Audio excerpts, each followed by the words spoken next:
டைகரோட வந்து அது ஃபைட் பண்றத நம்ம பார்க்க முடியும். ஆக்சுவலி கரடி தாக்குவதற்காக புலி முயற்சி பண்ணோம். பட் இருந்தாலும் அந்த கரடி வந்து புலிகோடையே சண்டையிட்டு அந்த கரடி பின்வாங்கக்கூடிய அளவுக்கு திறமை கொண்டதாக கரடி இருக்கு. டக்குனு மரமா ஏறிடும், இல்லனா வந்து இல்ல அது ஆக்ரோஷமா ஃபைட் பண்றதே நம்மளால பார்க்க முடியும் ஆக்சுவலா. சோ அதுக்கான ரெக்கார்ட்ஸ் எல்லாமே இருக்கு, பார்க்க முடியும். கரடி நல்லா சத்தம் போடுமாமே சார், அது மாதிரி ஒவ்வொரு வகையான சத்தம் போடுமாமே, 5 வகையான சத்தம், அது உண்மையா காட்டுல? நான் அதை எக்ஸ்பீரியன்ஸ் பண்ணது இல்ல.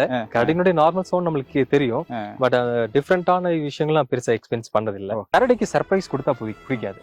அதை நீ சர்ப்ரைஸ் பண்ணிட்டீங்கன்னா உங்களை சார்ஜ் பண்ணிடும். அதனாலதான் நீங்க வந்து ஒரு வாழ்விடத்துக்குள்ள கரடிகள் வரும்போது நம்ம நிறைய சவுண்ட் வச்சுட்டு பாட்டு பாடிட்டு அந்த மாதிரி எல்லாம் நம்ம நிறைய இருப்போம். அப்போ வந்து நம்ம மனுஷன் இருக்கிறத கரடி பார்த்துட்டு நம்மள அவாய்ட் பண்ணிட்டு போயிடும்.